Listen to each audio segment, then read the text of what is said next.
Chapter 3. Huts on the Beach. Jack was bent double. He was down like a sprinter, his nose only a few inches from the humid earth.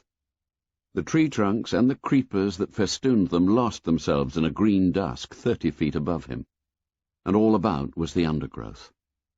There was only the faintest indication of a trail here, a cracked twig and what might be the impression of one side of a hoof. He lowered his chin and stared at the traces as though he would force them to speak to him. Then, dog-like, uncomfortably on all fours, yet unheeding his discomfort, he stole forward 5 yards and stopped. Here was a loop of creeper with a tendril pendant from a node. The tendril was polished on the underside. Pigs passing through the loop brushed it with their bristly hide. Jack crouched with his face a few inches from this clue, then stared forward into the semi-darkness of the undergrowth. His sandy hair, considerably longer than it had been when they dropped in, was lighter now, and his bare back was a mass of dark freckles and peeling sunburn. A sharpened stick about 5 feet long trailed from his right hand, and except for a pair of tattered shorts held up by his knife belt, he was naked. He closed his eyes, raised his head, and breathed in gently with flared nostrils, assessing the current of warm air for information. The forest and he were very still. At length he let out his breath in a long sigh, and opened his eyes. They were bright blue, eyes that in this frustration seemed bolting and nearly mad. He passed his tongue across dry lips and scanned the uncommunicative forest. Then again he stole forward and cast this way and that over the ground. The silence of the forest was more oppressive than the heat, and at this hour of the day there was not even the whine of insects. Only when Jack himself roused a gaudy bird from a primitive nest of sticks was the silence shattered, and echoes set ringing by a harsh cry that seemed to come out of the abyss of ages. Jack himself shrank at this cry with a hiss of indrawn breath, and for a minute became less a hunter than a furtive thing, ape-like, among the tangle of trees. Then the trail, the frustration, claimed him again, and he searched the ground avidly. By the bole of a vast tree that grew pale flowers on a grey trunk, he checked, closed his eyes, and once more drew in the warm air. And this time his breath came short. There was even a passing pallor in his face, and then the surge of blood again.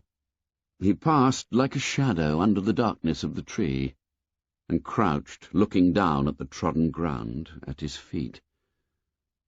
The droppings were warm. They lay piled among turned earth. They were olive-green, smooth, and they steamed a little. Jack lifted his head and stared at the inscrutable masses of creeper that lay across the trail.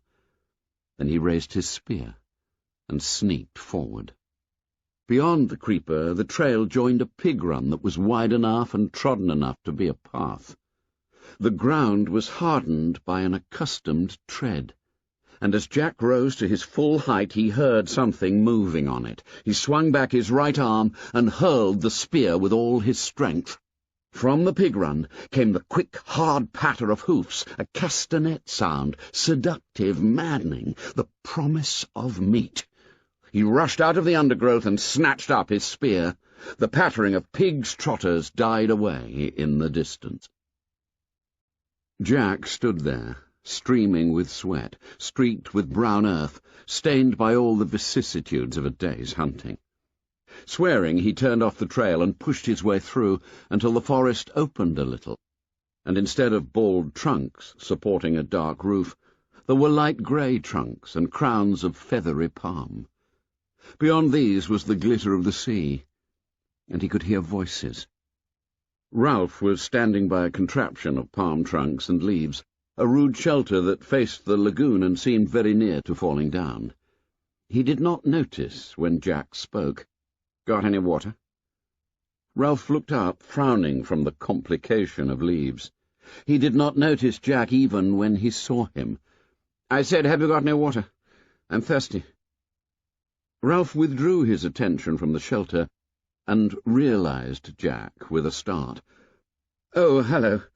Water. There by the tree. Ought to be some left." Jack took up a coconut shell that brimmed with fresh water from among a group that were arranged in the shade, and drank. The water splashed over his chin and neck and chest. He breathed noisily when he had finished. "Needed that." Simon spoke from inside the shelter. "Up a bit." Ralph turned to the shelter and lifted a branch with a whole tiling of leaves. The leaves came apart and fluttered down. Simon's contrite face appeared in the hole. "Sorry." Ralph surveyed the wreck with distaste. Never get it done. He flung himself down at Jack's feet. Simon remained looking out of the hole in the shelter. Once down, Ralph explained, "Been working for days now. And look." 2 shelters were in position, but shaky. This one was a ruin. And they keep running off. You remember the meeting? How everyone was going to work hard until the shelters were finished? Except me and my hunters. Except the hunters. Well, the little uns are... He gesticulated, sought for a word. "They're hopeless. The older ones aren't much better. Do you see? All day I've been working with Simon, no one else. They're off bathing or eating or playing." Simon poked his head out carefully. "You're chief. You tell 'em off." Ralph lay flat and looked up at the palm trees and the sky. "Meetings. Don't we love meetings? Every day, twice a day, we talk." He got on one elbow. "I bet if I blew the conch this minute they'd come running. Then we'd be, very solemn, and someone would say we ought to build a jet or a submarine or a TV set. When the meeting was over, they work for 5 minutes, then wander off or go hunting." Jack flushed. "We want meat." "Well, we haven't got any yet, and we want shelters. Besides, the rest of your hunters came back hours ago. They've been swimming." "I went on," said Jack. "I let them go. I had to go on. He tried to convey the compulsion to track down and kill that was swallowing him up. I went on. I thought, by myself—" The madness came into his eyes again. "I thought I might kill." "But you didn't." "I thought I might." Some hidden passion vibrated in Ralph's voice. "But you haven't yet." His invitation might have passed as casual were it not for the undertone. "You wouldn't care to help with the shelters, I suppose?" "We want meat." "And we don't get it." Now the antagonism was audible. "But I shall, next time. I've got to get a barb on this spear. We wounded a pig and the spear fell out. If we could only make barbs. We need shelters." Suddenly Jack shouted in rage, "Are you accusing—" "All I'm saying is we've worked dashed hard. That's all." They were both red in the face, and found looking at each other difficult. Ralph rolled on his stomach and began to play with the grass. "If it rains like when we dropped in, we'll need shelters all right. And then another thing, we need shelters because of the—" He paused for a moment, and they both pushed their anger away. Then he went on with the safe, changed subject. "You've noticed, haven't you?" Jack put down his spear and squatted. "Noticed what?" "Well, they're frightened." He rolled over and peered into Jack's fierce, dirty face. "I mean the way things are. They dream. You can hear 'em. Have you been awake at night?" Jack shook his head. "They talk and scream, the little uns. Even some of the others. As if it wasn't a good island." Astonished at the interruption, they looked up at Simon's serious face. "As if," said Simon, the beastie or the snake thing was real. Remember?" The 2 older boys flinched when they heard the shameful syllable. Snakes were not mentioned now, were not mentionable. "As if this wasn't a good island," said Ralph slowly. "Yes, that's right." Jack sat up and stretched out his legs. "They're batty." Crackers. Remember when we went exploring? They grinned at each other, remembering the glamour of the first day. Ralph went on, "So we need shelters as a sort of home." "That's right." Jack drew up his legs, clasped his knees, and frowned in an effort to attain clarity. "All the same, in the forest, I mean, when you're hunting, not when you're getting fruit, of course, but when you're on your own—" He paused for a moment, not sure if Ralph would take him seriously. "Go on." "If you're hunting, sometimes you catch yourself feeling as if—" He flushed suddenly. "There's nothing in it, of course, just a feeling. But you can feel as if you're not hunting, but being hunted. As if something's behind you all the time, in the jungle." There was silent again. Simon intent, Ralph incredulous and faintly indignant. He sat up, rubbing one shoulder with a dirty hand. "Well, I don't know." Jack leapt to his feet and spoke very quickly. "That's how you can feel in the forest. Of course, there's nothing in it, only—" He took a few rapid steps towards the beach, then came back. "Only I know how they feel. See? That's all. The best thing we can do is get ourselves rescued." Jack had to think for a moment before he could remember what rescue was. "Rescue? Yes, of course. All the same, I'd like to catch a pig first." He snatched up his spear and dashed it into the ground. The opaque, mad look came into his eyes again. Ralph looked at him critically through his tangle of fair hair. "So long as your hunters remember the fire." "You and your fire!" The two boys trotted down the beach and, turning at the water's edge, looked back at the pink mountain. The trickle of smoke sketched a chalky line up the solid blue of the sky, wavered high up, and faded. Ralph frowned. "I wonder how far off you could see that." "Miles." "We don't make enough smoke." The bottom part of the trickle, as though conscious of their gaze, thickened to a creamy blur which crept up the feeble column. "They've put on green branches," muttered Ralph. "I wonder." He screwed up his eyes and swung round to search the horizon. "Got it!" Jack shouted so loudly that Ralph jumped. "What? Where? Is it a ship?" But Jack was pointing to the high declivities that led down from the mountain to the flatter part of the island. "Of course! They'll lie up there, they must do, and the sun's too hot." Ralph gazed, bewildered at his rapt face. "They get up high up, and in the shade, resting during the heat, like cows at home." "I thought you saw a ship." "We could steal up on one, paint our faces so they wouldn't see, perhaps surround them, and then—" Indignation took away Ralph's control. "I was talking about smoke. Don't you want to be rescued? All you can talk about is pig, pig, pig. But we want meat, and I work all day with nothing but Simon, and you come back and don't even notice the huts. I was working too." "But you like it!" shouted Ralph. "You want to hunt, while I—" They faced each other on the bright beach, astonished at the rub of feeling. Ralph looked away first, pretending interest in a group of little uns on the sand. From beyond the platform came the shouting of the hunters in the swimming pool. On the end of the platform, Piggy was lying flat, looking down into the brilliant water. People don't help much. He wanted to explain how people were never quite what you thought they were. Simon, he helps. He pointed at the shelters. All the rest rushed off. He's done as much as I have, only— Well, Simon's always about. Ralph started back to the shelters with Jack by his side. "Do a bit for you," muttered Jack, "before I have a bathe." "Don't bother." But when they reached the shelters, Simon was not to be seen. Ralph put his head in the hole, withdrew it, and turned to Jack. "He's buzzed off."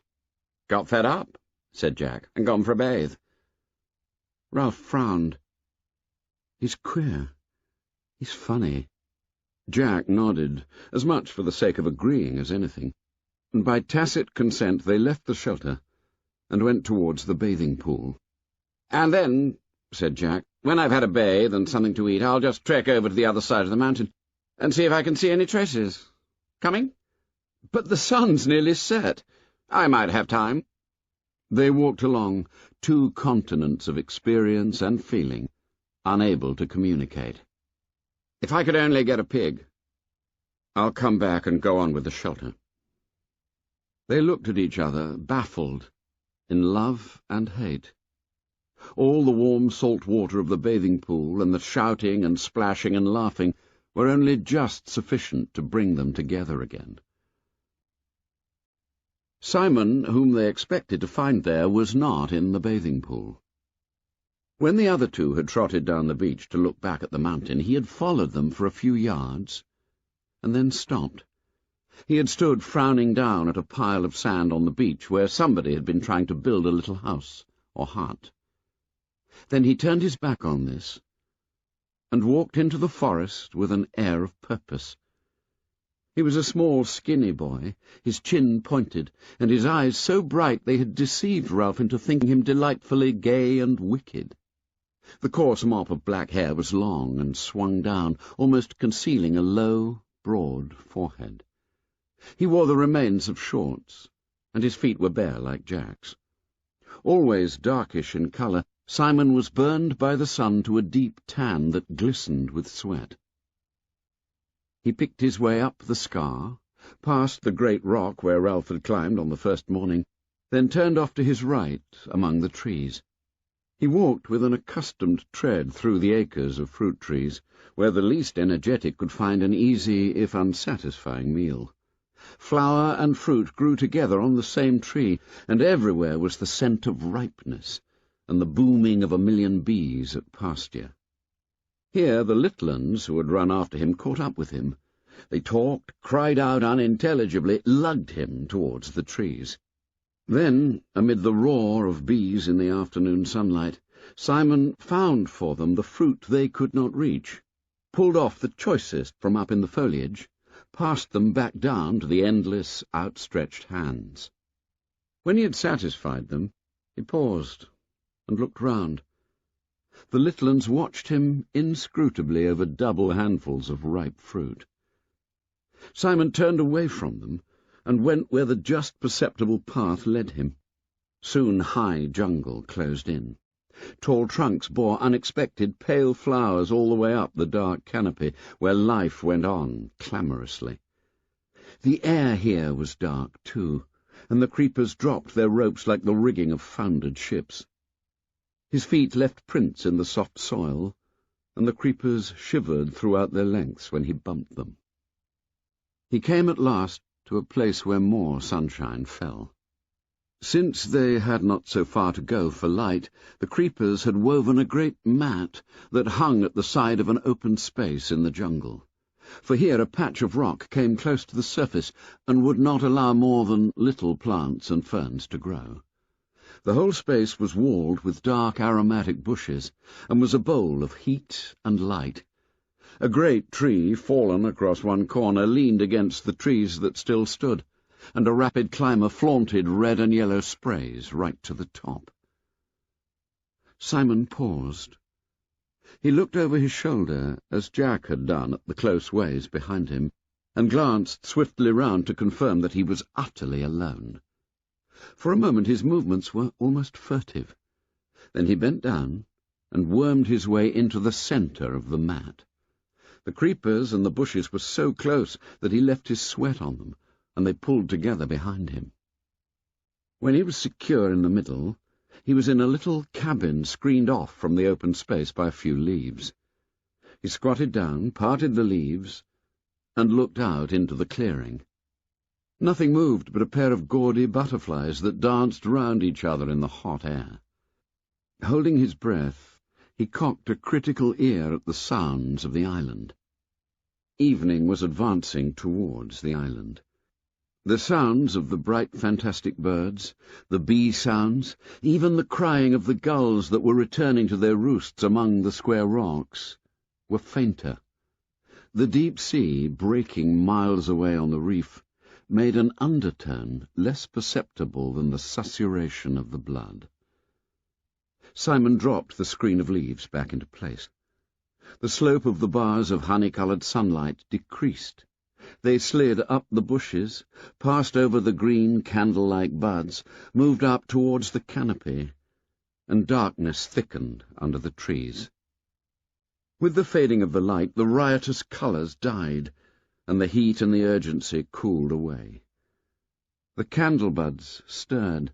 Their green sepals drew back a little, and the white tips of the flowers rose delicately to meet the open air. Now the sunlight had lifted clear of the open space and withdrawn from the sky. Darkness poured out, submerging the ways between the trees till they were dim and strange as the bottom of the sea. The candle-buds opened, their wide white flowers glimmering under the light that pricked down from the first stars. Their scent spilled out into the air and took possession of the island.